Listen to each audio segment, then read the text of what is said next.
Hello students, this is the very first class of biology.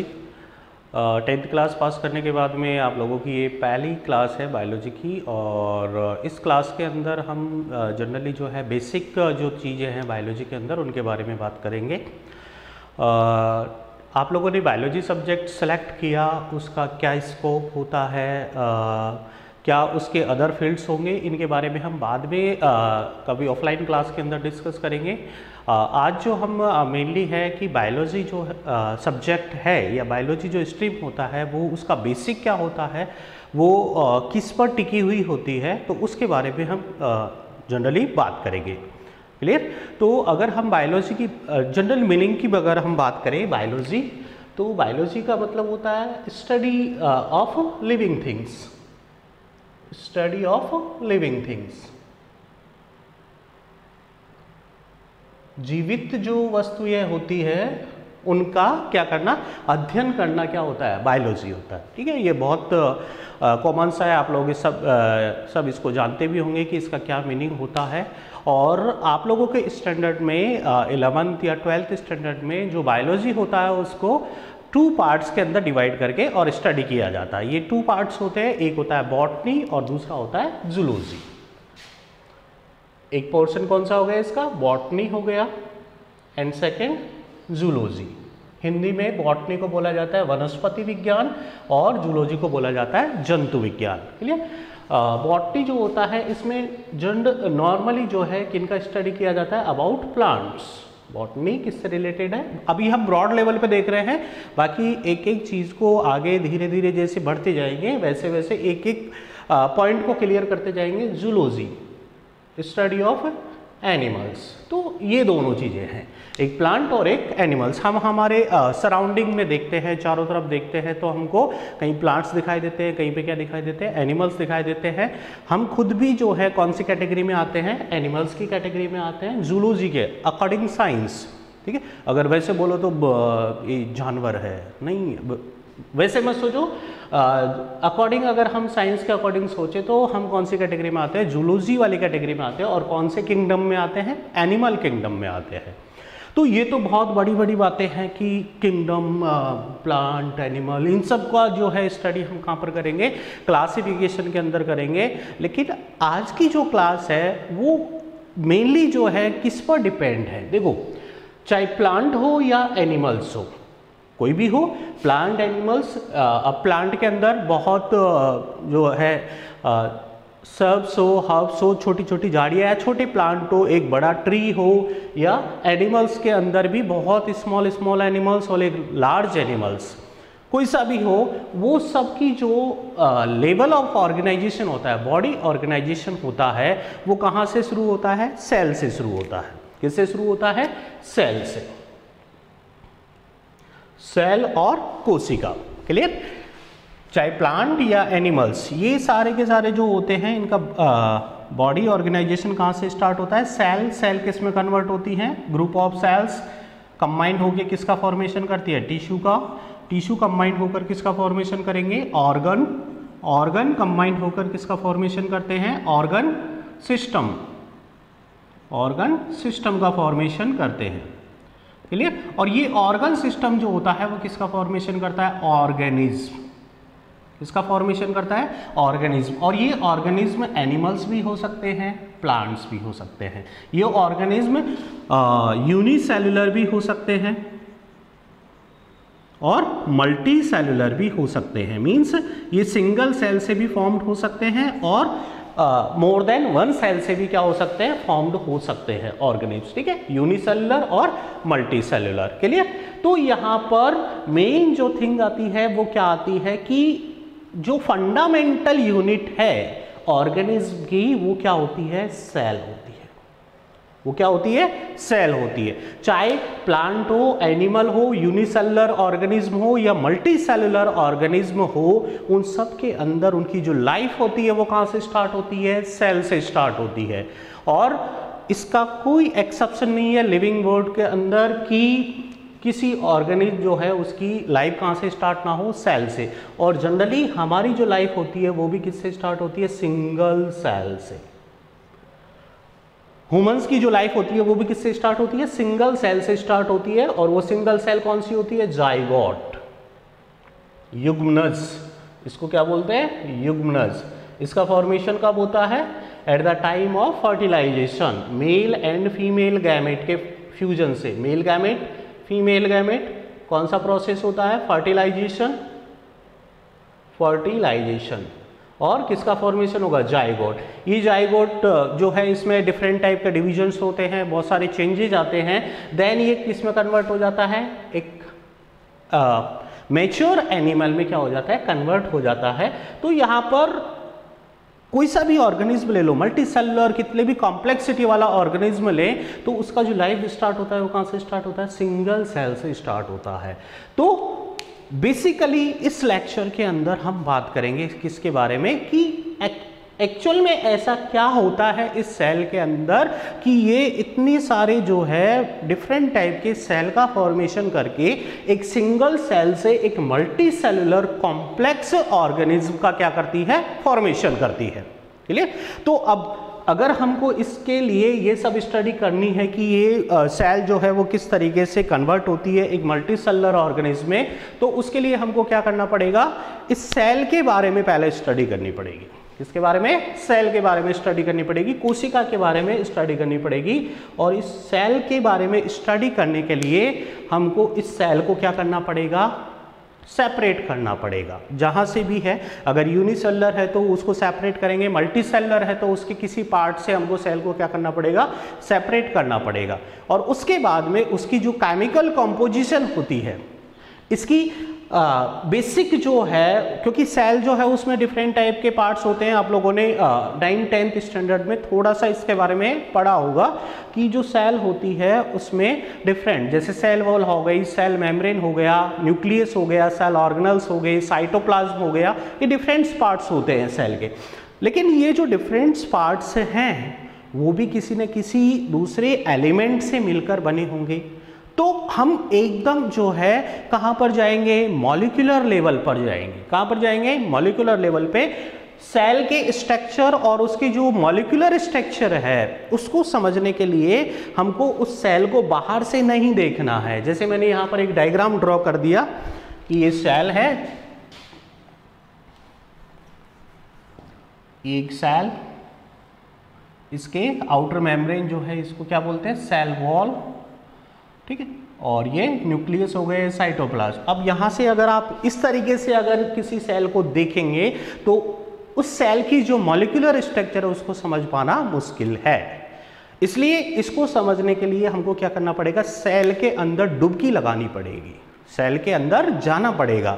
ऐसा लगे कि जैसे हम किसी पॉन्ड के अंदर या फिर स्विमिंग पूल के अंदर क्या कर रहे हैं, तैर रहे हैं। ठीक है, एक समुद्र के अंदर तैर रहे हैं और नदी के अंदर, समुद्र में तैरना मुश्किल होता है, नदी के अंदर तैर रहे हैं और वहाँ पर हमारे हाथ में जो है डिफरेंट टाइप के मॉलिक्यूल्स आ रहे हैं। उसी तरीके से हम सेल के अंदर चले गए और सेल के अंदर जाने के बाद में वहाँ के डिफरेंट मॉलिक्यूल्स को देख रहे हैं। ये मॉलिक्यूल, ये प्रोटीन, ये कार्बोहाइड्रेट, ये डीएनए, ये आरएनए, ये राइबोसोम, ये जो भी है जितने भी टाइप के मॉलिक्यूल्स हैं। तो उस तरीके से आप अपने माइंड को सेट करके और जब इसकी स्टडी करोगे तब जाके ये सेल आप लोगों को समझ में आएगी। सुपरफिशियली नहीं देखना है, ऐसा डायग्राम और इनके जो पार्ट्स हैं वो आप लोग 9th-10th स्टैंडर्ड तक देख के आ चुके हैं। तो यहाँ पर आप लोगों को मेनली सेल के अंदर जाके और उसके जो मॉलिक्यूल्स हैं उनकी स्टडी करनी है। अब अंदर जाना ये पॉसिबल नहीं है, ये जस्ट मैं ऐसे ही बोल रहा था, लेकिन अंदर नहीं जा सकते। लेकिन यहाँ जो सेल के डिफरेंट पार्ट्स हैं, मॉलिक्यूल्स है या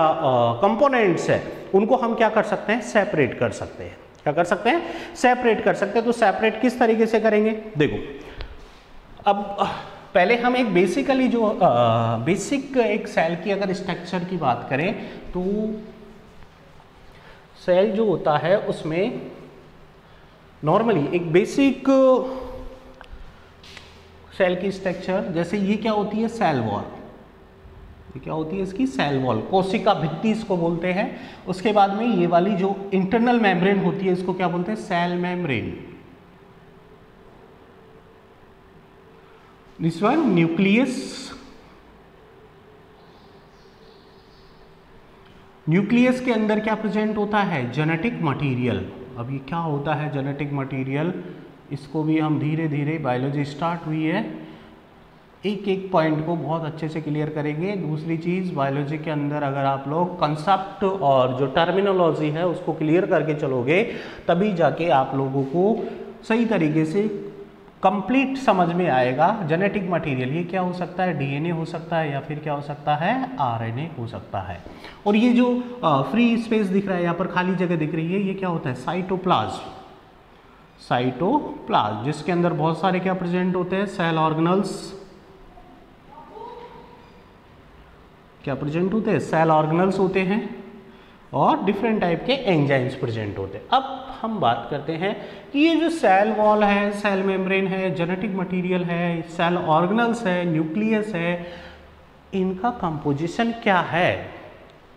तो बेसिकली अगर हम सेल स्ट्रक्चर की बात नहीं कर रहे, हम कहाँ जा रहे हैं, और भी अंदर डुबकी लगा रहे हैं। और अंदर डुबकी लगाने का मतलब है कि ये जो सेल है वो कौन कौन से एलिमेंट से मिलकर बनी होती है। तो यहाँ पर हम किसकी बात करेंगे, केमिस्ट्री की बात करेंगे। किसकी बात करेंगे, केमिस्ट्री। केमिस्ट्री के अंदर आप लोगों ने काफ़ी सारे एलिमेंट्स के बारे में थोड़ा थोड़ा पढ़ा होगा। तो यहाँ पर आप लोगों को एक चीज़ क्लियर कर दे कि ये जो नॉर्मल एक सेल होती है उसका 99% जो पार्ट होता है वो 3 एलिमेंट से मिलकर बना होता है, carbon, hydrogen, oxygen and nitrogen.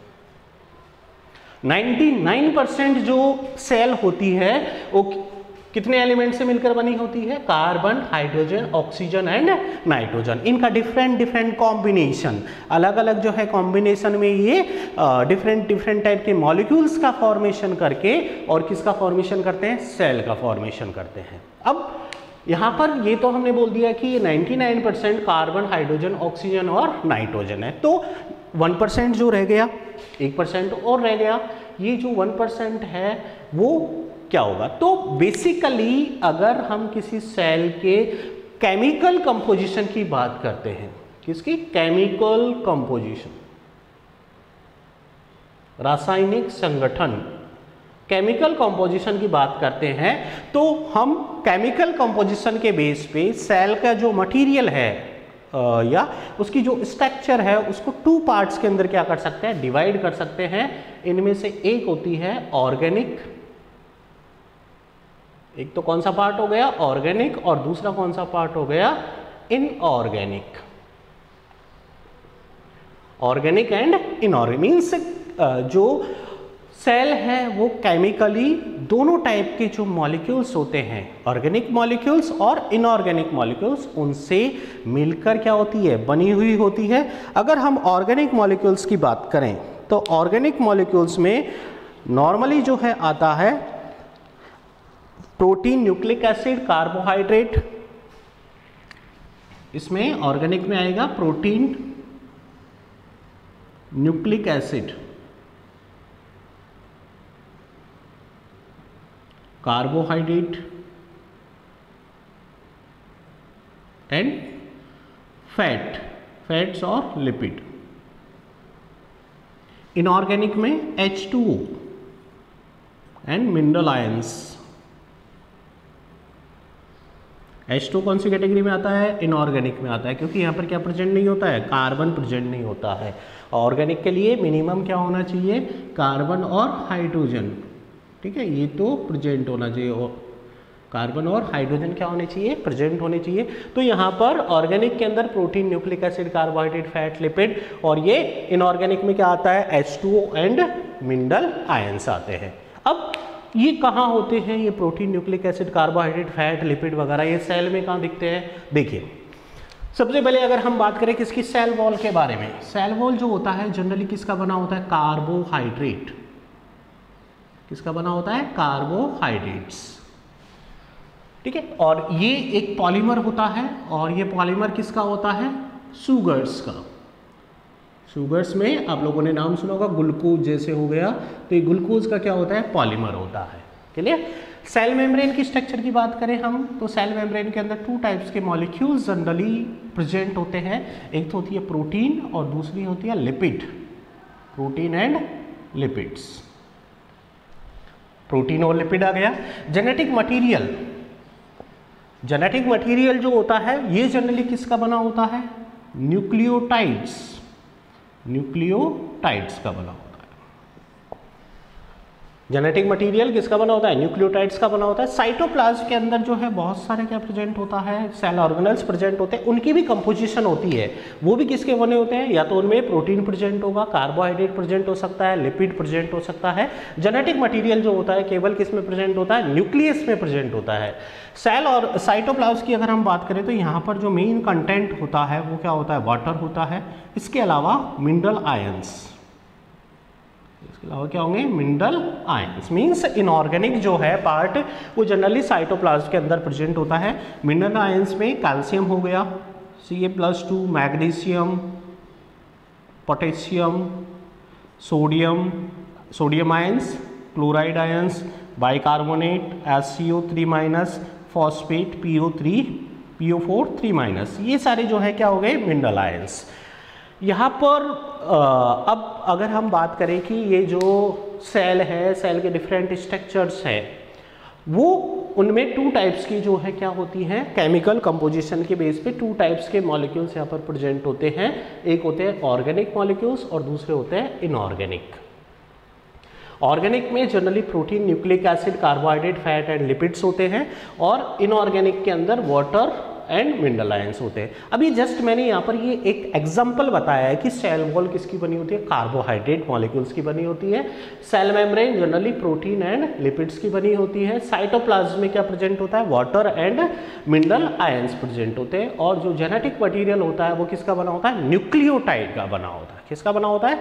Nucleotide का बना होता है। क्लियर? तो यहाँ पर ये कंप्लीट हो गया कि सेल के अंदर किस किस टाइप के मॉलिक्यूल्स प्रेजेंट होते हैं।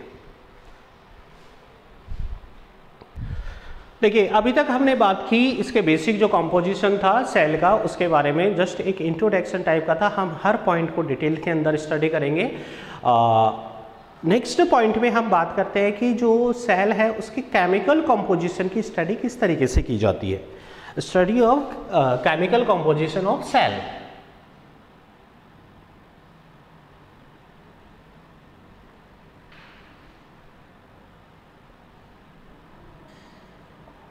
Study of chemical composition of cell. ये इसको हम किस तरीके से प्रोसीड करेंगे, किस तरीके से उसके बारे में स्टडी करेंगे, क्योंकि जब तक हम सेल के अंदर से जो डिफरेंट टाइप के मॉलिक्यूल्स है जो अभी हमने बात की थी, ऑर्गेनिक और इनऑर्गेनिक, कार्बनिक और अकार्बनिक, उनको सेपरेट नहीं करेंगे तब तक उनके बारे में स्टडी करना पॉसिबल नहीं है। उनके स्ट्रक्चर को हम आइडेंटिफाई नहीं कर सकते, उनके फंक्शन का पता नहीं लगा सकते हैं।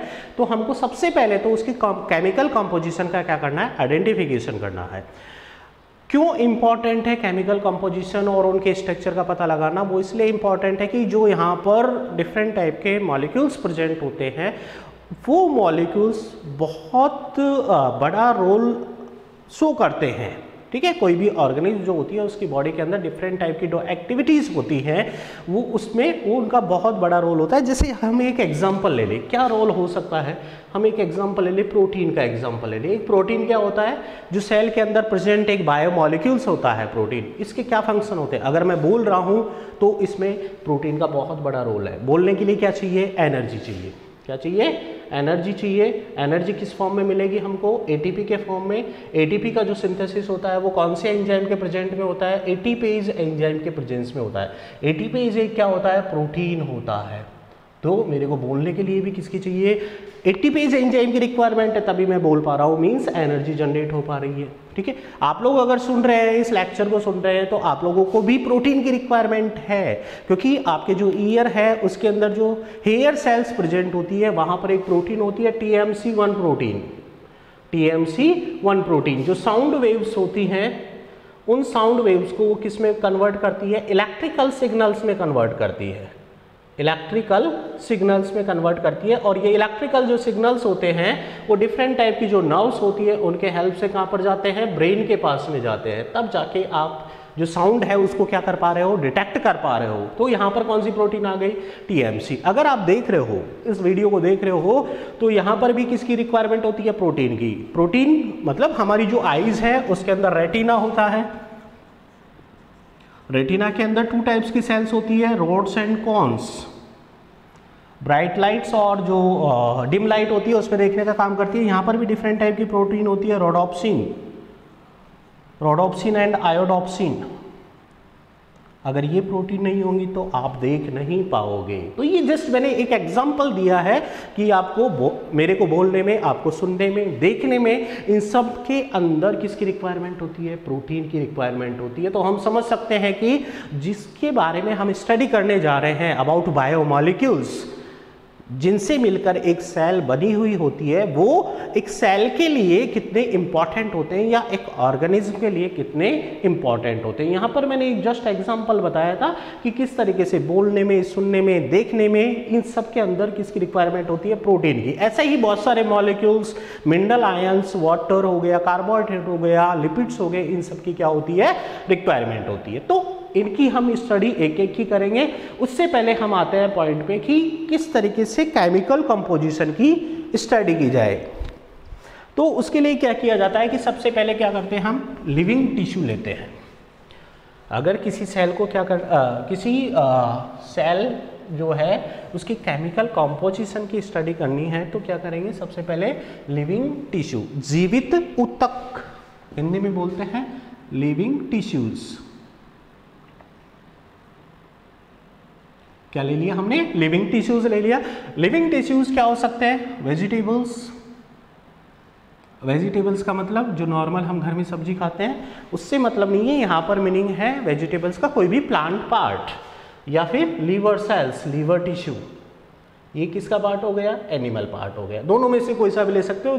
हम प्लांट के बारे में, प्लांट सेल के बारे में उसका केमिकल कंपोजिशन पता कर रहे हैं, या फिर एनिमल के बारे में, तो दोनों कोई भी ले सकते हैं। ये दोनों लेने के बाद में इसमें क्या ऐड करते हैं? Trichloro acetic acid. क्या ऐड किया जाता है इसमें? Trichloro acetic acid. Add trichloro acetic acid. Okay, acetic acid के बारे में आप लोगों ने 10th क्लास के अंदर जरूर पढ़ा होगा। एसिटिक एसिड का सिंपल सा फॉर्मूला होता है CH3COOH। ठीक है, इसको ओपन करके लिखे तो ये यहाँ पर ये H हो गया, ये 3H, और एक साथ में जो है ये क्या जुड़ा होता है इससे? कार्बोक्सिलिक ग्रुप ऐड होता है। यहाँ पर ये क्या है? ट्राइक्लोरो। 3 हाइड्रोजन जो है उनको किससे रिप्लेस करना है? क्लोरीन से। ये क्या बन गया?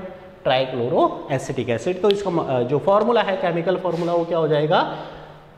ट्राइक्लोरो एसिटिक एसिड का Cl3COOH। उसके बाद में हमने इसमें क्या कर दिया? हमने जो है एक मोटर पेस्टल, ठीक है, एक जो चीनी मिट्टी होती है उसका बना हुआ होता है मोटर पेस्टल, उसके अंदर हमने क्या लिए? लिविंग टिश्यूज लिए। उसमें क्या ऐड किया? ट्राइक्लोरो एसिटिक एसिड ऐड किया। अब इसको क्या करेंगे? ग्राइंड करेंगे। क्या करेंगे? इसको ग्राइंड, पीसेंगे, इसको ग्राइंड कर लेते हैं। ग्राइंड करने के बाद में हम क्या करते हैं कि ये क्या बन जाएगा? एक सॉल्यूशन टाइप का हो जाएगा कि कुछ जो पार्ट है वो इन वेजिटेबल्स और लिवर टिश्यू या टिश्यूज का जो है किसमें मिक्स हो जाता है? Trichloro acetic acid. उसके बाद में हम क्या लेते हैं? एक चीज़ क्लॉथ लेते हैं और उस जो ग्राइंड किया है उसको क्या करते हैं? स्ट्रेन करते हैं, छानते हैं। स्ट्रेन थ्रू चीज क्लॉथ। किसकी हेल्प से हमने इसको छाना? चीज क्लॉथ। एक बहुत बारीक सा जो है कपड़ा आता है, जनरली जो मिठाई बनाने वाले होते हैं तो जब जो मिल्क होता है उसको फाड़ लिया जाता है और उससे जो तैयार की जाती है तो उसको छानने में इसका यूज़ किया जाता है। तो वैसा ही जो उसकी हेल्प से हमने इसको क्या कर लिया? छान लेते हैं। आफ्टर स्ट्रेनिंग यहाँ पर हमको 2 फ्रैक्शन मिलते हैं, 2 फ्रैक्शन ऑब्टेन होते हैं, 2 फ्रैक्शन ऑब्टेन। ठीक है, ये बहुत ज़्यादा कॉम्प्लेक्स नहीं है, सिंपल। आप लोगों ने घर में चाय बनाई होगी, चाय बनाते हैं तो हम चाय की पत्ती डालते हैं, उसमें वाटर डालते हैं। चाय की पत्ती जो डाली उसको हम क्या मान लेते हैं? लिविंग टिश्यू मान लेते हैं, और जो वाटर डाला उसको क्या मान लेते हैं? Trichloro acetic acid. वहाँ पर हम बॉईल करते हैं, यहाँ पर हमने क्या किया, ग्राइंड किया, उसको पीस लिया। उसके बाद में उसको क्या करते हैं, चाय बन गई, तैयार हो गई, बॉईल हो गई। उसके बाद में हम उसको जो सीव होती है, छलनी होती है, उसके हेल्प से क्या करते हैं, छानते हैं। छानते हैं तो हमको कितने पार्ट मिलते हैं, 2 पार्ट्स मिलते हैं। एक पार्ट वो होता है जो छन कर नीचे आ जाता है और दूसरा पार्ट जो उस छलनी में बच जाता है। तो यहाँ पर भी हमको कितने फ्रैक्शन मिलेंगे, 2 फ्रैक्शंस मिलते हैं। और ये 2 फ्रैक्शंस होते हैं, एक होता है रेटिनेट और दूसरा फिल्ट्रेट। ये 2 फ्रैक्शंस कौन कौन से हो गए, एक तो हो गया रेटिनेट और दूसरा कौन सा हो गया, फिल्ट्रेट। फिल्ट्रेट कौन सा होता है, जो फिल्टर होकर आ जाता है, ठीक है, नीचे आ जाता है फिल्टर होकर, उसको क्या बोलेंगे, फिल्ट्रेट। अभी जो रेटिनेट जो बच जाता है, चीज क्लॉथ के अंदर बच जाएगा, ये कौन सा होगा, acid insoluble fraction. Acid insoluble fraction होता है ये क्या होता है, एसिड इनसॉल्युबल। कितने पार्ट्स मिल गए हमको आफ्टर फिल्टर करने के बाद में, 2 पार्ट्स, एक रेटिनेट मिला और दूसरा फिल्ट्रेट। रेटिनेट वो पार्ट्स जो कि एसिड में इनसॉल्युबल थे वो रेटिनेट रह जाते हैं, अछनित अवस्था में रह जाते हैं। और दूसरा होता है फिल्ट्रेट, इसको बोलते हैं एसिड सॉल्युबल पूल, जो किस में सॉल्युबल हो गया, ट्राइक्लोरो एसिडिक एसिड में क्या हो गया, सॉल्युबल हो गया। तो ये 2 पार्ट्स हमको यहाँ पर क्या हो गए, ऑब्टेन हो गए। अब ये जो फिल्ट्रेट है और रेटिनेट है, ये जो एसिड सॉल्युबल पूल होता है, इसमें मैक्सिमम क्या प्रेजेंट होते हैं, ऑर्गेनिक मॉलिक्यूल्स। क्या प्रेजेंट होते हैं इसमें, ऑर्गेनिक मॉलिक्यूल्स प्रेजेंट होते हैं, ठीक है। यहाँ पर भी ऑर्गेनिक मॉलिक्यूल्स प्रेजेंट होते हैं, लेकिन जो मेनली जो होते हैं स्मॉल साइज के मॉलिक्यूल्स, वो कहाँ पर आ जाते हैं, एसिड सॉल्युबल पूल। अब यहाँ से जो एसिड सॉल्युबल पूल है, उसके लिए हम डिफरेंट टाइप की जो टेक्निक्स होती हैं उनका यूज करके और अलग अलग मॉलिक्यूल को क्या कर लेते हैं, सेपरेट कर लेते हैं। सेपरेशन टेक्निक का यूज करते हैं और फिर उनकी स्ट्रक्चर डिटेक्शन के लिए अदर जो टेक्निक्स होती हैं उनका यूज करते हैं। इनके अंदर जनरली क्रोमेटोग्राफिक टेक्निक्स हो गई या स्पेक्ट्रोस्कोपी जो टेक्निक्स होती है उनका यूज किया जाता है। किस लिए किया जाता है कि इस जो फिल्ट्रेट है या एसिड सॉल्युबल पूल है, उसमें जो ऑर्गेनिक मॉलिक्यूल प्रेजेंट है वो कौन कौन से हैं, किस किस टाइप का उनका नेचर है। क्लियर। तो नेक्स्ट फिर अब ये तो हो गया किसके बारे में, रेटिनेट के अंदर जो है यहाँ पर जो हमने ये प्रोसेस फॉलो किया, इससे हम जनरली जो है ऑर्गेनिक मॉलिक्यूल्स को ही क्या कर सकते हैं, सेपरेट कर सकते हैं। लेकिन हमने अभी बात की थी कि जो सेल होती है उसमें 2 टाइप्स के जनरली जो मॉलिक्यूल्स है वो प्रेजेंट होते हैं, एक तो ऑर्गेनिक मॉलिक्यूल्स और दूसरा इनऑर्गेनिक मॉलिक्यूल। तो इनऑर्गेनिक मॉलिक्यूल को सेपरेट करने के लिए क्या करना पड़ेगा, अगर हम वाटर है तो वाटर को तो सिंपली जो है हम कोई भी टिश्यूज हमने लिए, उसको जो उनका वेट होता है उसको वे कर लेंगे और उसको फिर क्या कर लेते हैं, ड्राई कर लेते हैं। और जो चेंज आता है वेट के अंदर वो क्या हो जाएगा, उसका वाटर कंटेंट हो जाता है। लेकिन इसके अलावा जैसे मिनरल आयंस वगैरह प्रेजेंट होते हैं तो उनको क्या किया जाए, उनको कैसे आइडेंटिफाई किया जाए। तो अभी हमने बात किया था ऑर्गेनिक मॉलिक्यूल्स को सेपरेट करने के लिए। नाउ इनऑर्गेनिक अगर मॉलिक्यूल्स है, क्योंकि ये भी प्रेजेंट होते हैं सेल में इनऑर्गेनिक मॉलिक्यूल्स, तो इनको किस तरीके से आइडेंटिफाई करेंगे। इनऑर्गेनिक मॉलिक्यूल्स को आइडेंटिफाई करने के लिए वही सबसे पहले जो है हम स्मॉल अमाउंट ऑफ टिश्यूज लेंगे, ठीक है, एनिमल टिश्यू हो सकता है या फिर क्या हो सकता है, प्लांट टिश्यू हो सकता है। इसको क्या करेंगे, ड्राई करेंगे। इसको क्या किया हमने, ड्राइड, सुखा लिया इसको। उसके बाद में ड्राई करने से क्या हो जाता है, वाटर इवोपरेट हो जाता है, वाटर इवोपरेट। वाटर जो होता है वो वाष्पोत्सर्जित हो जाता है, वाष्प के रूप में बाहर निकल जाता है। वाटर इवोपरेट होने के बाद में जो हमको मिलेगा वो क्या मिलेगा, ड्राई वेट। इसको क्या बोलेंगे, ड्राई वेट।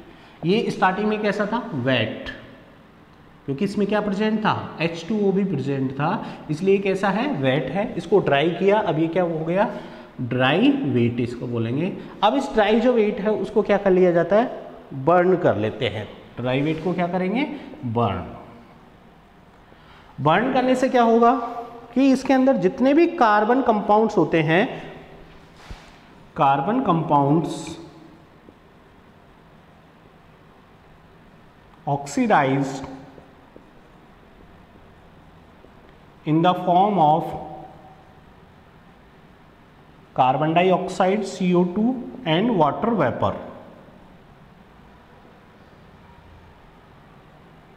बाकी अगर वाटर बच गया है इसके अंदर तो ये वाटर वेपर के फॉर्म में जो है इससे क्या हो जाते हैं, सेपरेट हो जाते हैं। ठीक है, कार्बन कंपाउंड बर्न करने से क्या होता है, जितने भी carbon compound means organic compound जो है वो कार्बन डाइऑक्साइड और वाटर के फॉर्म में क्या हो जाते हैं, वहां से बाहर निकल जाते हैं। बाकी जो रिमेनिंग बचता है, remaining part after burning, remaining part जो बचा उसको क्या बोलते हैं, एस, एस, ठीक है, राख, हिंदी में बोलते हैं इसको राख बोलते हैं। और ये जो एस होती है इसी के अंदर क्या प्रेजेंट होते हैं, inorganic molecules, inorganic elements present होते हैं। इनऑर्गेनिक एलिमेंट्स या फिर mineral ions, mineral ion sodium, potassium, calcium, magnesium, ठीक है, कॉपर, जिंक, ये सारे किसमें प्रेजेंट होते हैं, इस एस में प्रेजेंट होते हैं। अब इनकी जो एस वैल्यू होती है, ठीक है, इसकी क्या की जाती है, इसकी कंपोजिशन की स्टडी की जाती है और फिर आइडेंटिफाई किया जाता है कि यहाँ पर कौन कौन से इनऑर्गेनिक एलिमेंट प्रेजेंट है। क्लियर?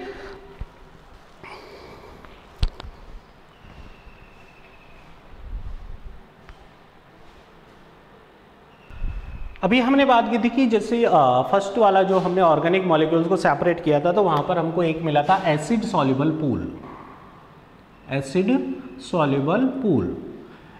इसके अंदर प्रेजेंट जो मॉलिक्यूल्स होते हैं उनके अंदर एक थिंग्स कॉमन होती है, एक चीज़ कॉमन होती है कि इन सब का जो मॉलिक्यूलर वेट होता है, मॉलिक्यूलर वेट, इसमें जो भी प्रेजेंट होंगे मॉलिक्यूल्स उनका जो मॉलिक्यूलर वेट होगा उनकी जो रेंज होती है वो होती है 18 to 800 किलो डाल्टन। इनका मॉलिक्यूलर वेट कितना होता है, 18 to 800, sorry Dalton, kilo Dalton नहीं है, डाल्टन। ठीक है, ये यूनिट होती है, डाल्टन क्या होती है, मॉलिक्यूलर वेट की unit, unit of molecular weight. तो यहाँ पर एसिड सॉल्युबल पूल के अंदर जो मॉलिक्यूल्स प्रेजेंट होंगे उनका मॉलिक्यूलर वेट की रेंज क्या होती है, 18 to 1800 डाल्टन होती है। और एसिड इनसॉल्युबल जो दूसरा हमको फ्रैक्शन मिला था कौन सा, acid insoluble, acid insoluble fraction. Acid insoluble fraction के अंदर मेनली 4 टाइप्स के जो हैं क्या प्रेजेंट होते हैं, ऑर्गेनिक मॉलिक्यूल्स।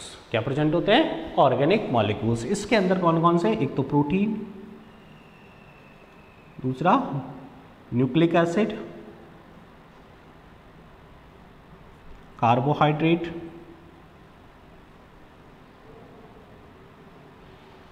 फैट और लिपिड, कार्बोहाइड्रेट एंड लिपिड्स, ये सब कहाँ प्रेजेंट होते हैं, एसिड इनसॉल्युबल फ्रैक्शन में।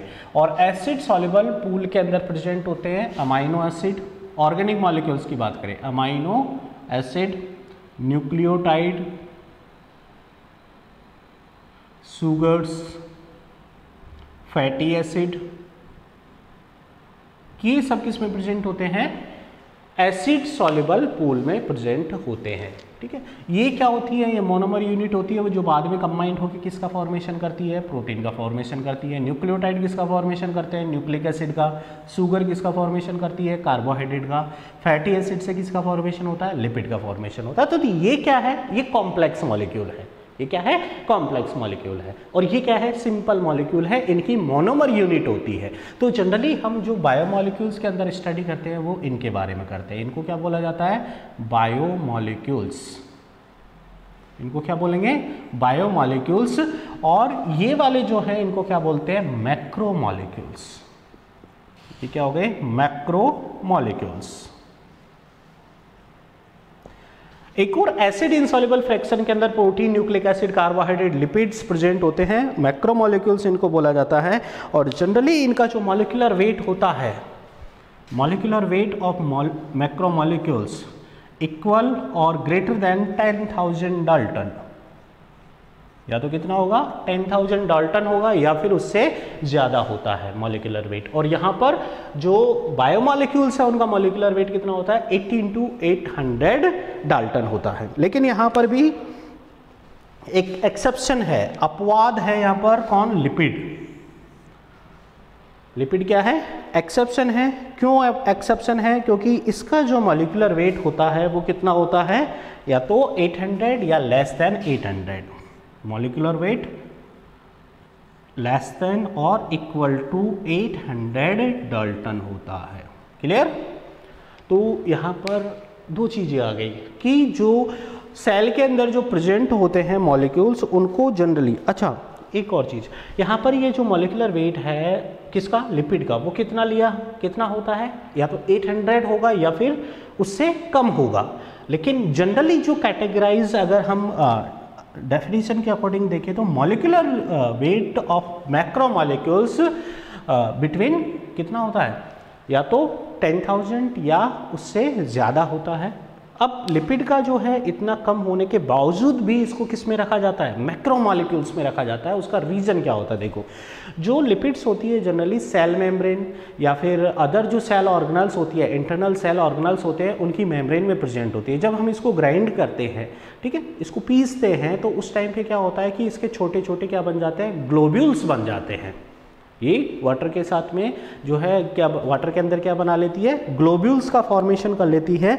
और ये जो ग्लोब्यूल्स होते हैं ये क्या नहीं हो पाते हैं, फिल्टर नहीं हो पाते, किसमें डिजॉल्व नहीं हो पाते हैं, किसमें सॉल्युबल नहीं हो पाते, एसिड में सॉल्युबल नहीं हो पाते हैं।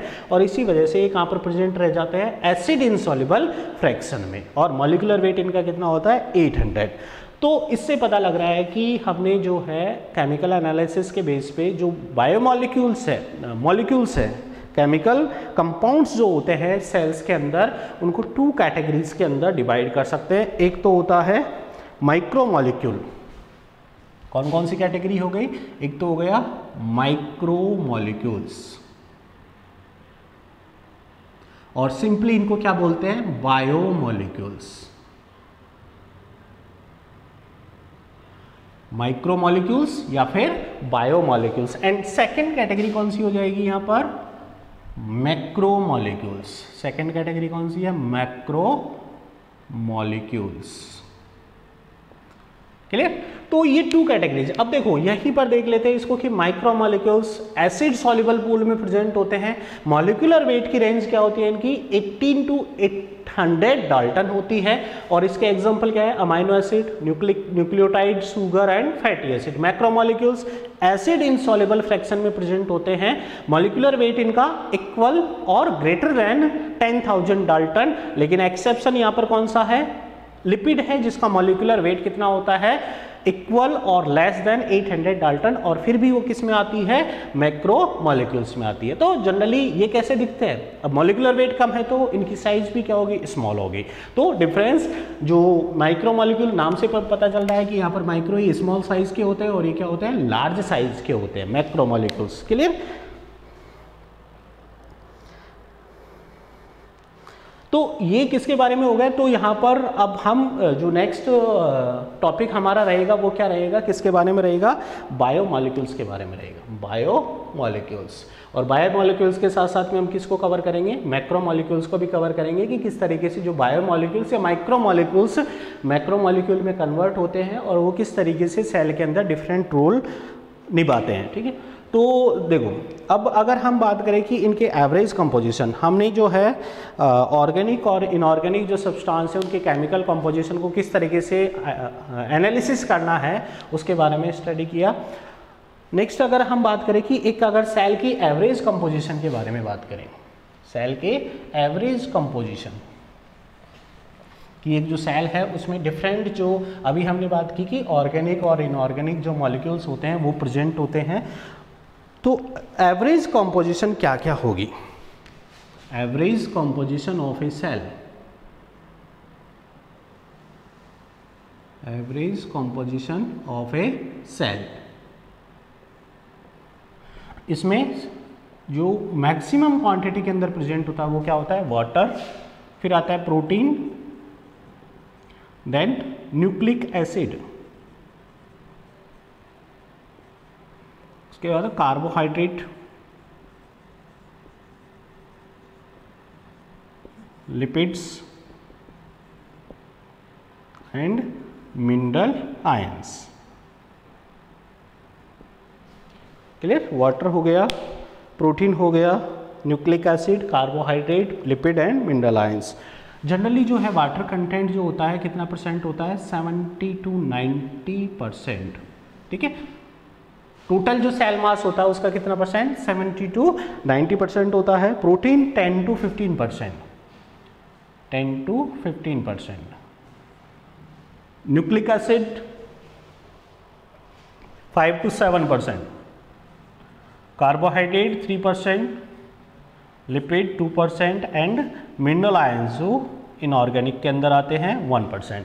तो यहाँ पर ये वाटर एंड मिनरल आयंस ये दोनों कौन सी कैटेगरी में है? इनऑर्गेनिक।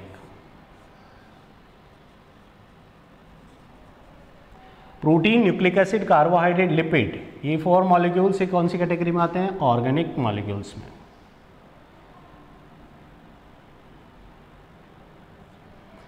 ठीक है, प्रोटीन का जो फॉर्मेशन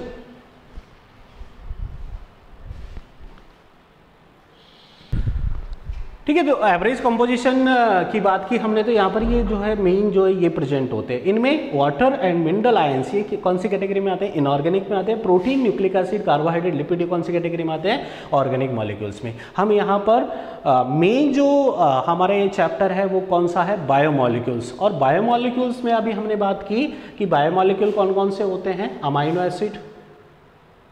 बायोमॉलिक्यूल कौन कौन से होते हैं? अमाइनो एसिड हो गया, न्यूक्लियोटाइड्स, शुगर्स जैसे ग्लूकोज हो गया एंड फैटी एसिड्स। तो हम इनके बारे में स्टडी करेंगे। ये जो है 4 बायोमॉलिक्यूल्स और इनके बारे में बात करेंगे। अब देखो, अब अगर हम किसके बारे में बात करें? हम बायोमॉलिक्यूल्स के बारे में बात कर रहे हैं तो हम मैक्रोमॉलिक्यूल्स को नहीं छोड़ सकते हैं, हमको उनके बारे में भी स्टडी करनी पड़ेगी, क्योंकि कहीं ना कहीं अकेला जो अमाइनो एसिड है वो कुछ नहीं कर सकता है, बैठे बैठे डांस नहीं करेगा। उसको क्या करना पड़ेगा? किसका फॉर्मेशन करना पड़ेगा? प्रोटीन का फॉर्मेशन करना पड़ेगा। तो जो अमाइनो एसिड होते हैं वो किसका फॉर्मेशन करते हैं? प्रोटीन का फॉर्मेशन करते हैं, एक मैक्रोमॉलिक्यूल बनाते हैं प्रोटीन। और ये प्रोटीन का मैंने स्टार्टिंग में फंक्शन बताया था कि मैं बोल रहा हूँ तो प्रोटीन चाहिए, आप सुन रहे हो तो प्रोटीन चाहिए, आप देख रहे हो तो प्रोटीन चाहिए। हर जगह प्रोटीन की क्या होती है? रिक्वायरमेंट होती है। बिना प्रोटीन के हम कुछ नहीं कर सकते हैं। इसी तरीके से जो न्यूक्लियोटाइड होते हैं, जो कि क्या होता है? एक बायोमॉलिक्यूल्स होता है। कौन से मैक्रोमॉलिक्यूल का फॉर्मेशन करता है? न्यूक्लिक एसिड का फॉर्मेशन करता है। शुगर, ग्लूकोज, फ्रक्टोज हो गया, ये एक पॉलीसैकेराइड बनाएगा जिसको क्या बोलते हैं? कार्बोहाइड्रेट बोलते हैं।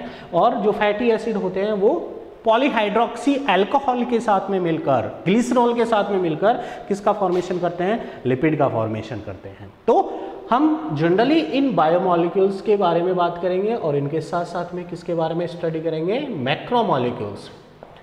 ठीक है, किसके बारे में स्टडी करेंगे? मैक्रोमॉलिक्यूल्स के बारे में स्टडी करेंगे। और हाँ, प्रोटीन के बारे में एक और अच्छी बात कि प्रोटीन जो होती है वाटर के बाद में सबसे ज़्यादा पाए जाने वाला क्या होता है? बायोमॉलिक्यूल होता है या केमिकल कंपाउंड होता है इन ए सेल। 10 to 15% होता है।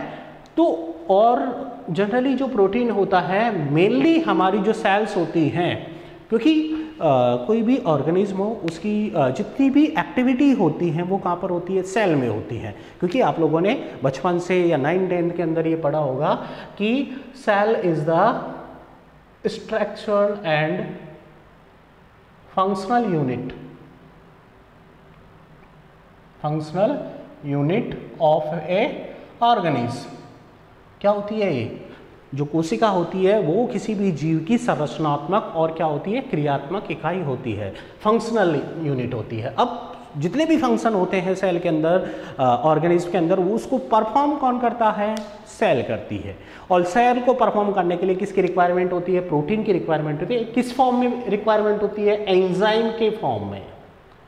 किसके फॉर्म में? एंजाइम के फॉर्म में। अप्रॉक्स एक अगर हम सिंगल सेल की बात करें तो एक सिंगल सेल के अंदर 1300 क्या प्रेजेंट होते हैं, एंजाइम प्रेजेंट होते हैं, 1300 एंजाइम प्रेजेंट होते हैं एक सिंगल सेल में। और ये 1300 एंजाइम क्या करते हैं, डिफरेंट जो को एंजाइम्स होते हैं, कोएंजाइम्स का मतलब कोई भी जो है या तो कोई मिनरल आयंस हो गया, मेटल आयंस हो गया, या नॉन प्रोटीन पार्ट जो भी होगा, जैसे कार्बोहाइड्रेट हो सकता है, लिपिड हो सकता है, ठीक है, उनके साथ में अटैच होके और अप्रोक्स 1 लाख जो है किसका फॉर्मेशन करते हैं, डिफरेंट केमिकल कंपाउंड का फॉर्मेशन करते हैं, डिफरेंट केमिकल कंपाउंड का।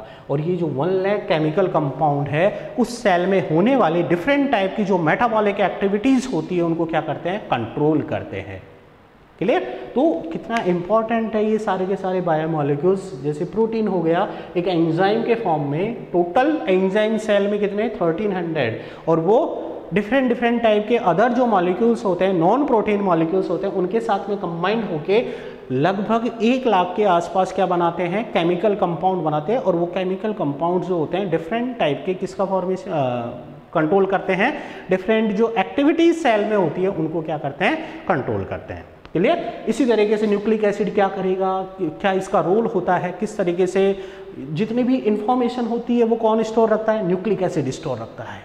जो भी होगा सेल के अंदर, कौन सी प्रोटीन बनेगी, उस प्रोटीन को क्या वर्क करना है, किस तरीके से करना है, उस सब की इंफॉर्मेशन किसके पास में होती है, न्यूक्लिक एसिड के पास में होती है। मतलब ये सेंट्रल है, ये क्या है, सेंट्रल साइट है जहाँ पर एक सेल की मशीनरी की इंफॉर्मेशन को क्या किया जाता है, स्टोर किया जाता है।